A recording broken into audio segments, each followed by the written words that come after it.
आतिश education hub में आपका एक बार पुनः स्वागत है।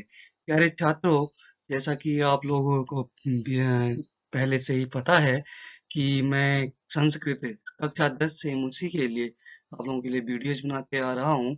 तो उसी कड़ी को मैं आगे बढ़ाते हुए आज कक्षा 10 के लिए जो तृतीय पाठ है हमारा व्यायाम सर्वदा पथ्य का ये वीडियो मैं बना रहा हूँ आपके लिए। इसको पूरा वीडियो जरूर देखें, क्योंकि अगर आप पूरा वीडियो नहीं देखेंगे तो पूरा पाठ आपके समझ में नहीं आएगा। आई होप कि आप इसको पूरा देखेंगे और वीडियो आपको पसंद आती है तो लाइक, सब्सक्राइब और शेयर जरूर करें। आदिज एजुकेशन हब में आपका एक बार पुनः स्वागत है। प्यारे छात्रों, देखिए आज हम आपको अगला पाठ जो पाठ 3 है व्यायाम सर्वदा पथ्य को हम आपके सामने प्रस्तुत कर रहे हैं। जो आपका पाठ है व्यायाम सर्वदा पथ्य, इसका जो सीधा सा जो हमारा पाठ का मतलब है वो है कि व्यायाम हमेशा क्या है, हितकारी यानी लाभदायक होता है। इसमें जो पाठ परिचय है वो इस प्रकार से है। प्रस्तुत पाठ प्रस्तुत पाठ हमारा जो यह पाठ है, प्रस्तुत पाठ आयुर्वेद के प्रसिद्ध ग्रंथ सुश्रुत संहिता के 24वें अध्याय से संकलित है। पाठ में संकलित श्लोकों में आचार्य सुश्रुत ने व्यायाम से संबंधित विभिन्न तथ्यों पर प्रकाश डाला है। इसमें व्यायाम की परिभाषा, उससे होने वाले शारीरिक सुगठन, कांति, स्फूर्ति, निरोगिता, जठराग्नि की दीप्तिता, व्यायाम की मात्रा तथा उसके समाधानों का वर्णन किया गया है। आगे देखिए। शरीरायासजननं कर्म व्यायाम संगितं तत्कृत्वा तु सुखं देहं विमृदनीयात् समन्ततः। अब इसमें कुछ इस प्रकार से देखिए आगे।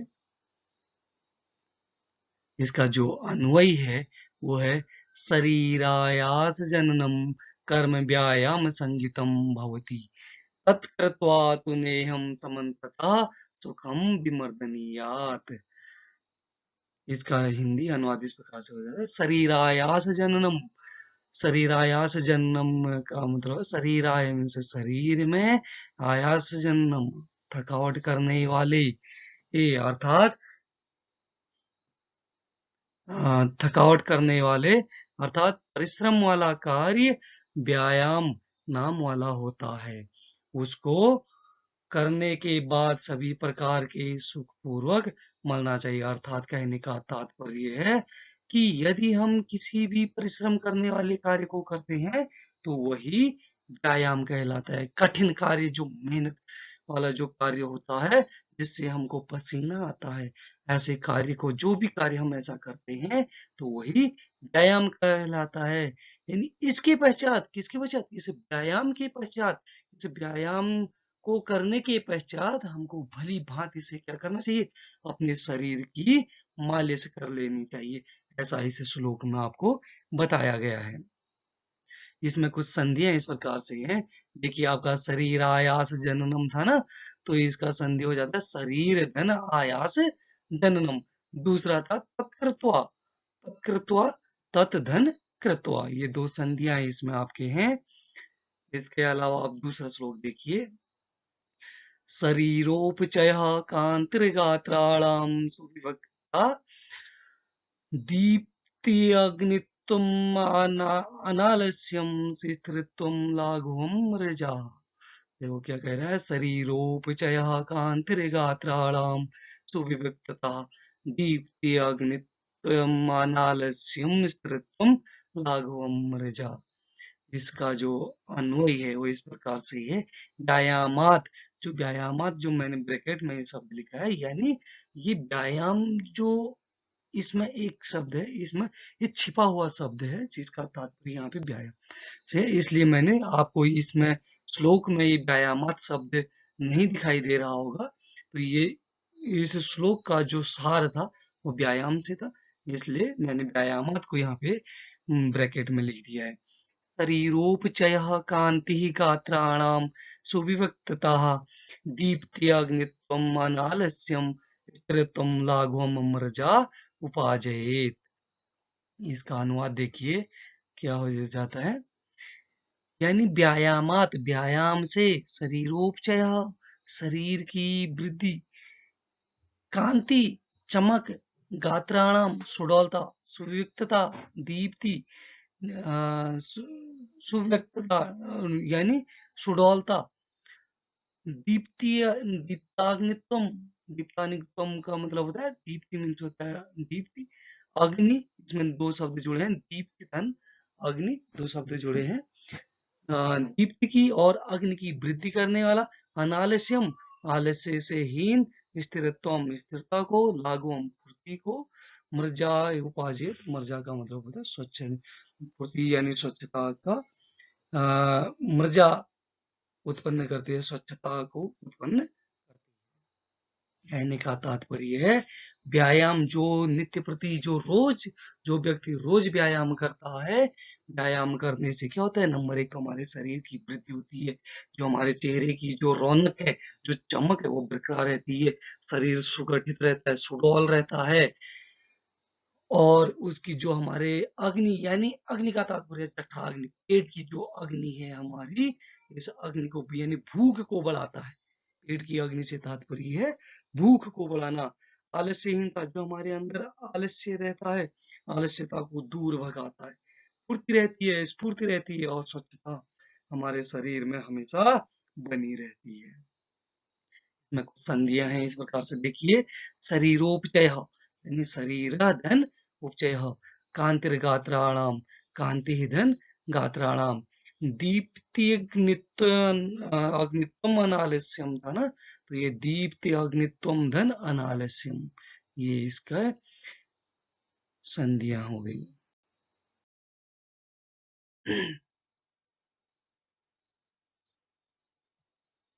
अगला श्लोक देखिए, श्रम कलम पिपासोण सीतादीनं सहिष्णुता, आरोग्यम चापि परमं व्यायामादुपाजेते। इसमें मैं पहले थोड़े से संज्ञा आपको बता देता हूँ। पिपासोण, जो ये शब्द आया है इसमें, एक ये देखो पिपासोण है ना, पिपासाधन उष्ण, सीतादीनाम, शीत धन आदि नाम, उसके बाद चापी, चौधन अपि, व्यायामाद उपाजेते है ना, व्यायामात धन उपाजायते। इसका अनुवाद देखिए, व्यायामात श्रम क्लम पिपासा उष्ण शीतादीनाम सहिष्णुता, परम आरोग्यम चौपी उपाजेते। इसमें देखो व्यायामात, ये शब्द यहाँ पर था, व्यायामात श्रम कलम पिपासा उष्ण शीतादीनाम सहिष्णुता, फिर उसके बाद ये परम शब्द पहले आ गया, परम आरोग्यम च अपि उपाजेते। अनुवाद इसका देखिए क्या कह रहा है, व्यायामात श्रम कलम पिपासा उष्ण शीतादीनाम सहिष्णुता, इसका मतलब व्यायाम से, श्रम मीन्स परिश्रम, कलम थकान, पिपासा प्यास, उष्ण गर्मी, शीतादि नाम यानी शीत सर्दी आदि को सहिष्णुताम सहन करने की जो क्षमता है वो हमें बरकरार रखती है। कहने का तात्पर्य है व्यायाम, जो व्यक्ति नित्य प्रति व्यायाम करता है उसमें परिश्रम करने की शक्ति बढ़ती है, कलम थकान को सहन करने की शक्ति बढ़ती है, प्यास पिपासा प्यास की, उष्ण गर्मी को सहन करने की, शीत जाड़े ठंडियों को भी सहन करने की क्षमता उसमें बढ़ती है। और आगे कह रहा है परम आरोग्यम चौपी उपाय जाए थे, और आगे क्या कह रहा है, परम से महान आरोग्यम स्वस्थता यानी निरोगिता भी उत्पन्न करता है। जो व्यक्ति रोजाना व्यायाम करता है उसको क्या है, जो महान स्वस्थता है अर्थात निरोगिता को भी उत्पन्न करता है, ऐसा इस श्लोक में आपको बताया गया है। अगला श्लोक देखिए, न चास्ति सदृशं तेन किंचित स्थौल्यापकर्षणं, निचो व्यायामिनम मर्त्यमर्दन्ते अंतरो बलात्। इसमें संध्या है, चास्ति एक शब्द है, चौदह नास्ति। अगला है किंचित स्थौल्यापकर्षणम, इसका मतलब किंचित धन स्थौल्य धन अपकर्षणम। अगला है मर्त्य मर्दंत अरयो, ये है ना, तो इसका हो गया मर्त्यम धन अर्दयंती, मर्त्यम धन अर्दयंती धन अरया। फिर अगला है व्यायामात उपाजिते, जो ये आपका व्यायामात उपाजायते इधर, ये पहले वाले का इधर आ गया है, पहले श्लोक का ही इसमें आ गया है।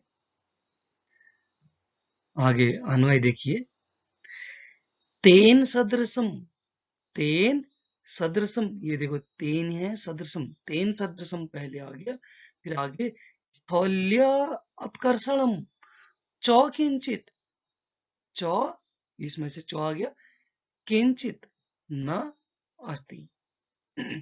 तेन सदृशम स्थौल्य अपकर्षणम चौ किंचित न अस्ति। अब देखो अरेया इसमें से अर्क है ना, मर्त्यम अर्धंतयो अरेया था ना, इसमें अर्धयंती अरेयो था ना, तो इसमें जो अरेया शब्द है ये पहले इसमें से आ गया, अरेया चौ व्यायामिनम मर्त्यम बलात् अर्धयंती। अब इसका अनुवाद देखते हैं, अनुवाद क्या कह रहा है देखो। अनुवाद कह रहा है आपको, उस व्यायाम से, तेन सदृशम, उस व्यायाम यानी उसके समान, तेन सदृशम यानी तेन मीन से उसके, सदृशम समान, उसके समान, किसके समान, व्यायाम के समान, व्यायाम के समान स्थौल्यम अपकर्षणम किंचित नास्ति, यानी स्थौल्य मीन से मोटापा, अपकर्षणम मीन से दूर करने वाला, खींच कर दूर करने वाला, अपकर्षण करने वाला। कह रहे उस व्यायाम के समान मोटापा को खींचकर दूर करने वाला और कोई साधन नहीं है, ऐसा वो कह रहा है। अरे चौ व्यायामिनम मत्यम बला तन अर्धयंती, आगे कह रहा है शत्रु भी व्यायाम करने वाले को अपने बल से पीड़ित नहीं कर सकता। अरे मीन्स होता है शत्रु, शत्रु भी क्या है, जो नित्य प्रति व्यायाम करता है, शत्रु भी उसको अपने बल से, अपनी ताकत से क्या पीड़ित नहीं कर सकता है, ऐसा इसमें आपको कहा गया है। अगला श्लोक देखिए,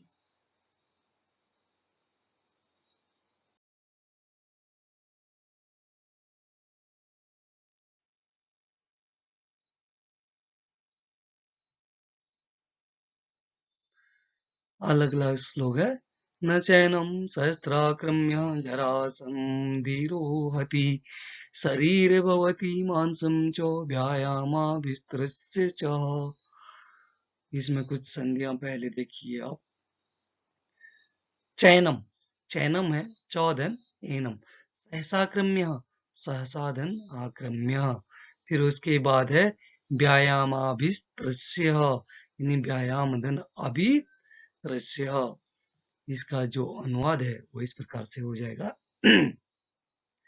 जरा च सहसा आक्रम्य एनम न समधिरोहित व्यायामिनम ही मांसम च स्त्री भवती। कहने का तात्पर्य, जरा च सहसा आक्रम्यम, जरा मीन्स होता बुढ़ापा, सहसा मीन्स अचानक से, आक्रम्य मीन्स आक्रमण करने वाला, एन न समाधिरोहित यानी समाधि, समधिरोहिता का मतलब होता है सवार होना। कहने का तात्पर्य, व्यायाम करने वाले व्यक्ति पर सहसा मन से अचानक से आक्रमण करने वाला, अचानक से आने वाला जो बुढ़ापा है वह सवार नहीं होता। उसने कहा, क्या कहा, जो बुढ़ापा है यानी जो रोजाना व्यायाम करते हैं, नित्य प्रतिदिन जो व्यायाम करते हैं, ऐसे व्यक्तियों पर बुढ़ापा अचानक से नहीं आती। उन पर वो यदि वो 60 साल के भी हो जाएंगे तब भी आपको वो जवान जैसे दिखेंगे, यंग दिखेंगे। आगे कह रहे व्यायामिनम ही मांसम च स्त्री भवती, यानी व्यायाम में लगे रहने वाले व्यक्ति का मांस भी स्थिर होता है। अर्थात कहने का तात्पर्य ये है, जो व्यक्ति रोजाना व्यायाम करता है, व्यायाम में लगा रहता है, ऐसे व्यक्तियों में का क्या होता है, जो मांस होता है वह स्थिर रहता है, यानी गठीला होता है, थुलथुला नहीं होता। कुछ लोग मोटे होते हैं, उनकी चर्बी जहां तहां से हिलती रहती है ना, थुलथुली होती है। ऐसा व्यायाम करने वाले व्यक्तियों का मांस नहीं होता है, ऐसा इसमें बताया गया है। आगे देखिए, व्यायामस्मिन् गात्रस्य पद पदभ्यां पुनर्वर्तितस्य च व्याधयो नोपसर्पन्ति वैन्तेयं रोग वैन्तेमियुवर्ग वयोरूपगुणैर्हीनापि कुर्यात् सुदर्शनम्। इसमें कुछ संधियां देखो, पदभ्यापुदवर्तितस्य है ना, ये देखो पदभ्यापुदवर्तितस्य, ये से आपका यहाँ पर आया है, तो ये क्या, पदभ्याम धन उद्वर्तितस्य, इसका जो संधि विच्छेद हो जाएगा। अगला है व्याधियो नोपसर्पन्ति, ये है ना, व्याधियो नोपसर्पन्ति एक साथ है। यदि ये एक साथ शब्द आ जाता है तो जो व्याधियो को का जो ओ लगा है, इस ओ का विसर्ग हो जाता है, ये विसर्ग संधि का है, तो ये व्याधिया धन नोपसर्पन्ति हो जाएगा। उसके बाद नोपसर्पन्ति जो ये शब्द है, इसमें भी एक संधि है, क्या है, न धन उपसर्पन्ति, अ धन उ मिल करके ओ यहाँ पर बना हुआ है। आगे देखिए, वैन्तेयम विरोगः, यानी वैन्तेयम विरोगः है ना, इसका वैन्तेयम धन यू, वैन्तेयम है ना, ई यहाँ पर आ गया, यू धन उर्गा, ओरगा लगा है ना, ये ओरगा उर्गा, और धन उ मिल करके ओ बना है यहाँ पर, उर्गा। वयो रूप गुणैरहीना, वयो रूप गुणैर हीन है ना, तो देखो वयो रूप गुणै है आ गया ना, जो यहाँ पे हॉ के ऊपर में जो रॉ बना है, इस विसर्ग का ये रॉ बना था यहाँ पर, इसलिए वयो रूप गुणैर हीनम धन अपि कुर्यात सुदर्शनम, तो इसमें कुर्यात सुदर्शन, कुर्यात धन सुदर्शनम। अब इसका जो अन्वय है वो इस प्रकार से है, व्यायामास्विन् गात्रस्य पदभ्याम् उद्वर्तितस्य च व्याधयः वैन्तेयम् उर्गा एव न उपसर्पन्ति वयोरूप गुणैर्हीना अपि अपि यानी भी कहा गया ना, नरम यानी व्यक्ति के लिए व्यायाम, सुदर्शनम कुर्यात। आगे इसका अनुवाद देखिए, व्यायामम् अस्विन् गात्रस्य पदभ्याम् उद्वर्तितस्य च व्याधय वैन्तेयम् मुर्गा इव न उपसर्पन्ति, इसका हो गया व्यायाम द्वारा अस्विन् गात्रस्य पसीने से लथपथ पदभ्याम पैरों से उद्वर्तित से रौंदे हुए शरीर वाले यानी व्यक्ति के समान क्या होता है कि समीप रोग गरुड़ की क्या होता है, रोग वैन्तेयम मीन्स होता है गरुड़, ठीक है। उर्गा यू ना उपसर्पन्ति, उपसर्पन्ति मीन्स समीप, उप मीन्स समीप, सर्पन्ति मीन्स सर्प के समान।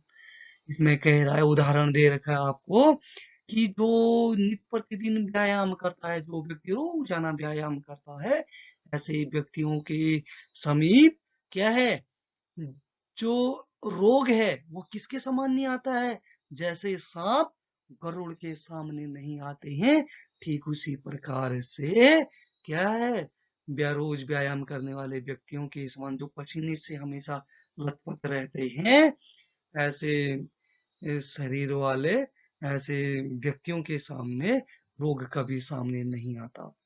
आगे कह रहा है, वयो रूप गुणैरहीनम अपि नरम व्यायामम सुदर्शनम कुर्यात। आगे कह रहा है, जो व्यक्ति रोज क्या है, व्यायाम करता है, व्यायाम करने वाले जो व्यक्ति हैं, उनका क्या होता है, वो आयु रूप और अन्य गुणों से हीन भी व्यक्ति को देखने योग्य बना देता है।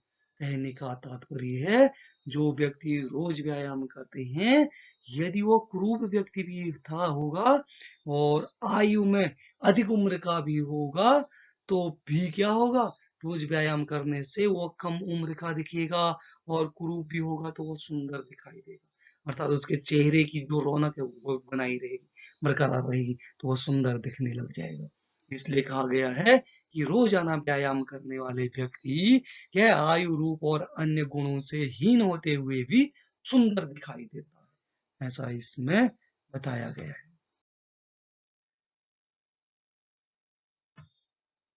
अगला श्लोक देखिए। व्यायामं कुर्वतो नित्यं विरुद्धम् अपि भोजनं विद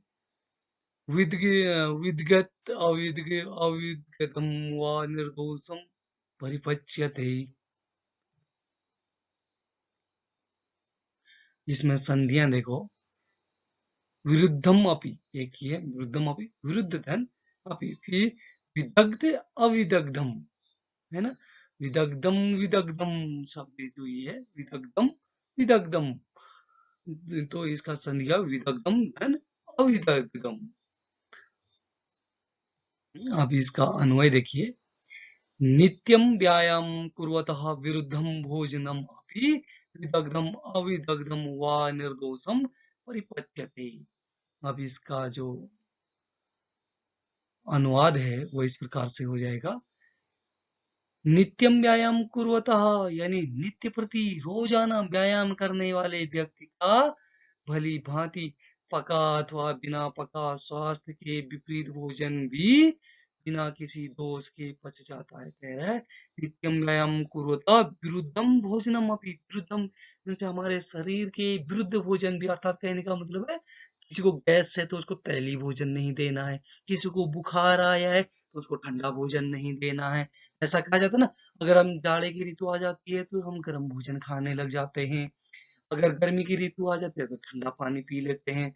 तो ये चीजें कह रहा है कि यदि शरीर के विरुद्ध या ऋतु के मौसम के विपरीत भोजन भी यदि मिलता है तो वो भी भली भांति पच जाता है। कह रहा है किससे? रोजाना व्यायाम करने से। यदि जो व्यक्ति रोजाना प्रतिदिन व्यायाम करता है तो उसके स्वास्थ्य के विपरीत बना भोजन, चाहे वो पका अच्छी तरह से पका हो, चाहे वो अच्छी तरह से ना पका हो या आधा पका भी हो, तब भी वो बिना किसी दोष के, बिना किसी विकार उत्पन्न किए हुए उसको पच जाता है, अर्थात किसी भी प्रकार का उसमें विकार उत्पन्न नहीं होता है। अगला श्लोक देखिए। व्यायामो हि सदा पथ्यो बलिनां स्निग्ध भोजनम स च शीते वसन्ते च तेषां पथ्यतं स्मृतः। इसमें कुछ संधियां हैं इस प्रकार से देखिए। एक ही संधि इसमें है, व्यायामो ही, एक साथ है ना, व्यायामो ही है, तो ये ओ जो शब्द बना है ये विसर्ग का ओ बना है, यहाँ पे विसर्ग संधि है। तो इस संधियों के जो नियम है मैंने आप लोगों को संधि प्रकरण जब बताया था तो उसमें मैंने आपको समझाए हैं, तो उसको आप एक बार देख लें, तो वहां पे आपको समझ में आ जाएगा कि ये विसर्ग का ओ कैसे बना है। अब इसका जो अन्वय है, अन्वय इस प्रकार से है।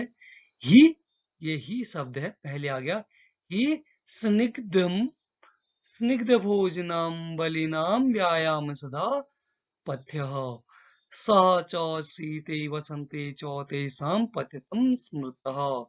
इसका जो अनुवाद है इस प्रकार से होगा। ही मीन्स होता है निश्चित ही, स्निग्ध भोजनम बलिनाम व्यायाम सदा पथ्य, यानी निश्चित ही यह व्यायाम गरिष्ठ या स्निग्ध, स्निग्ध मीन्स होता है चिकनाई युक्त, चिकनाई युक्त कहने का तात्पर्य जैसे मैंने कहा ना तैली भोजन, ऑयली खाना जो होता है, ऐसे खाने का भोजन क्या है, बलवान व्यक्तियों के लिए सदा हितकारी होते हैं। जो निश्चित ही जो व्यायाम करने वाले जो पहलवान हैं, रोजाना व्यायाम करने वाले जो व्यक्ति हैं, ऐसे पहलवानों के लिए गरिष्ठ या स्निग्ध जो चिकनाई युक्त जो भोजन है वो सदैव हितकारी होते हैं। सह च शीते वसंते च तेषां पथ्यतं स्मृतः, आगे कह रहा है वह व्यायाम सर्दी और बसंत ऋतु में उन पहलवानों के लिए कल्याणकारी कहा गया है। जो ऐसे पहलवान हैं जो गरिष्ठ यानी भारी भोजन या फिर चिकनाई युक्त तो ऑयली जो भोजन खाते हैं, ऐसे व्यक्तियों के लिए रोजाना व्यायाम करना, वो भी खास तौर पे कब, सर्दियों में और बसंत ऋतु में, ऐसे पहलवानों के लिए भोजन करना अत्यंत कल्याणकारी होता है।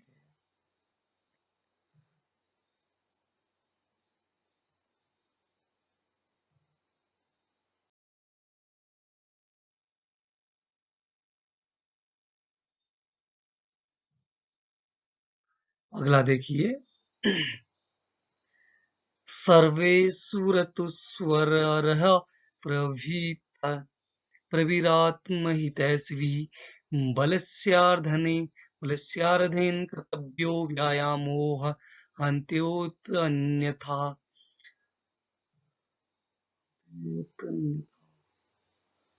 अब इसमें देखो, सर्वे सुरतुस्वर है ना, तो इसमें सर्वे सुधन ऋतुसु धन अहरह। अगला है पुंभिरात्महितैषिभिः, पुंभिरात्महितैषिभिः, तो इसमें पुंभिधन आत्महितैषिभिः। अगला है बलस्यार्धेन, बलस्य धन अर्धेन अंत्योतंथा, यानी हंति धन अतः धन अन्यतः।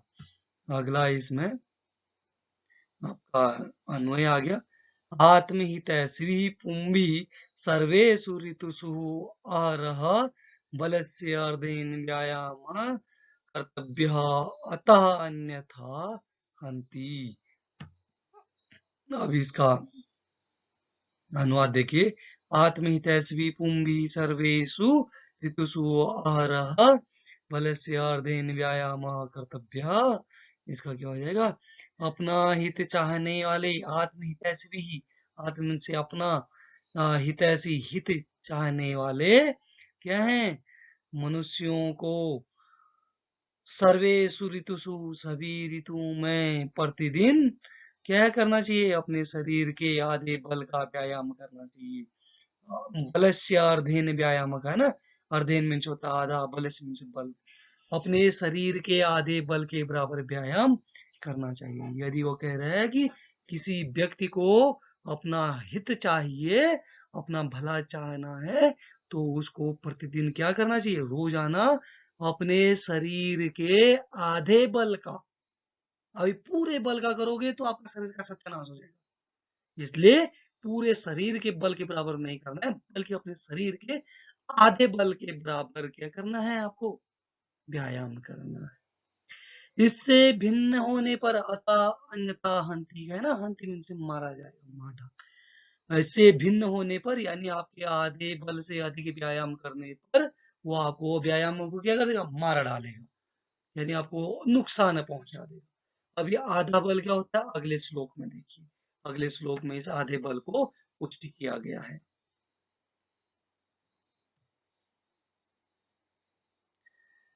देखिए क्या कह रहा है, हृदय स्थान स्थितो, हृदय स्थान स्थितो वायुर्यदा वक्त्रं प्रपद्यते व्यायामं कुर्वतो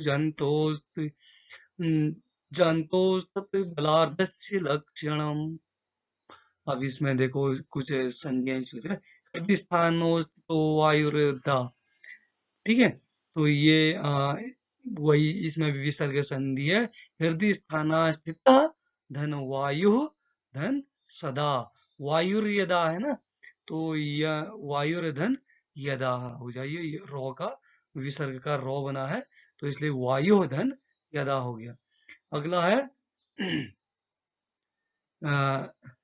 कुर्वतो जंतो ततः बलार्धस्य, कुर्वतो का जो यहाँ पर कुर्वतो धन जंतो है ना, तो इसका कुर्वतो का विसर्ग का ओ बना था, कुर्वतः धन जंतो हो धन तत धन बलार्धस्य हो जाएगा। अब इसका अन्वय देखिए, व्यायामं कुर्वतः जंतो हृदय स्थान स्थितो वायु यदा वक्त्रं प्रपद्यते तद बलार्धस्य लक्षणम। अब देखो इस श्लोक में आपको, जो अभी पहले श्लोक में हमारा आधे बल के बराबर का, आधे शरीर के बराबर जो बल है, अपने शरीर का आधे बल के बराबर व्यायाम करना था, वही जो आधा बल है, वो आधा बल की परिभाषा इस श्लोक में आपको बताई गई है। देखिए क्या है, व्यायाम कुर्वतो जंतो, यानी व्यायाम को करते हुए जंतु में से व्यक्ति के, जंतु है ना, व्यक्ति के हृदय में उचित स्थान, ये स्थानो स्थित, स्थाना स्थितो है ना, हृदय स्थान में वायु उचित स्थान पर, हृदय के उचित सीने पर स्थित, जो जो हमारा हृदय है वहां तक जो वक्र है, वहां तक हमारा सांस है जहां पर लेते हैं, बताया गया है स्थित वायु जब मुख तक पहुंचने लगती है, क्या वायु जब मुख तक पहुंचने लगती है तब क्या होता है, वो आधे बल का लक्षण है, ऐसा कहते हैं। यानी कहने का तात्पर्य, जब हृदय में स्थित वायु मुख में पहुंचने लगता है तब उसे आधा बल कहते हैं। कहने का तात्पर्य, आप जब कभी दौड़ते हो तो दौड़ते दौड़ते आप हांफने लग जाते हो, अब आपको लगता है कि आपका जो सांस है मुख तक भर जाता है, यानी अब आप सांस जो है नाक से न लेकर के मुंह से भी लेने लगते हैं, इस तरीके से मुंह फुला फुला करके सांसें लेने लग जाते हो, तो वही आपका आधा बल है। यदि अब उससे ज्यादा अगर आप व्यायाम करते हो तो फिर वो क्या है, आपके लिए नुकसानदायक हो जाता है, वही श्लोक में आपको बताया गया है। अगला श्लोक देखिए, आखिरी श्लोक है,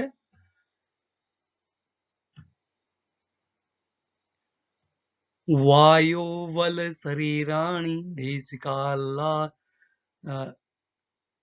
देश कालासनानि च समीक्ष्य कुर्यात् व्यायामम् अन्यथा रोगम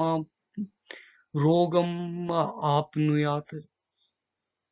इसमें संधि विच्छेद देखिए, देश कालास्नानी, देश कालास्नानी है ना, तो देश काल धन स्नानी, व्यायामम अन्यथा, व्यायामम अन्यथा रोगम आपनुयात है ना, रोगम धन आपनुयात, इसका जो अन्वय हो जाएगा, देश कालावय बल शरीराणि स्नानी च समीक्ष व्यायामम कुर्यात् अन्यथा रोगम आपनुयात।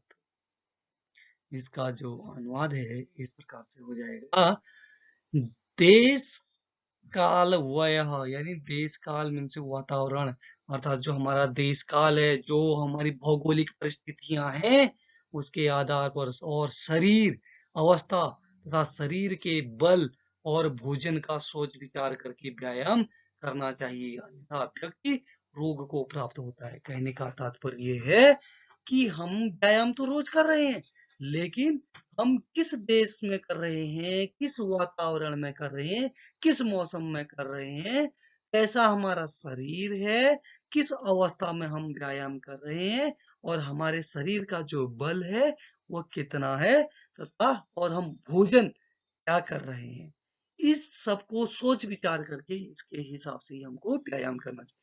अर्थात जो व्यायाम हम अमेरिका में करते हैं, या फिर जो व्यायाम हम इंग्लैंड में करते हैं, या फिर जो व्यायाम हम ऑस्ट्रेलिया में करते हैं, वही व्यायाम यदि हम इंडिया में करेंगे तो क्या होगा, हम रोग को प्राप्त हो जाएंगे।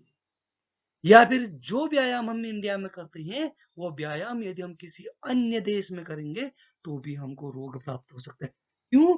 क्योंकि यहाँ का मौसम अलग है, यहाँ का कल्चर अलग है, यहाँ का खान पान अलग है। और दूसरी चीज, यदि हम जो 16 साल के बच्चे के लिए या 10 साल जो यंग ब्रिगेड बच्चे हैं उनके व्यायाम, उनके लिए जो व्यायाम है वह यदि कोई 60 साल का बूढ़ा ये व्यक्ति अगर उस व्यायाम को करेगा तो क्या हो जाएगा, वो व्यक्ति भी बीमार हो जाएगा। ठीक है, इसलिए कहा गया है इस श्लोक में कि इन सब का, देश को, ऋतु को, मौसम को, वातावरण को तथा अपने शरीर को, अब मोटा व्यक्ति है वो किस प्रकार, उसके लिए अलग से एक्सरसाइज होते हैं, पतला व्यक्ति है तो उसके लिए अलग एक्सरसाइज होते हैं, इसलिए इन सब का कॉम्बिनेशन देख करके हमको व्यायाम करना चाहिए। धन्यवाद। Thanks for watching my video.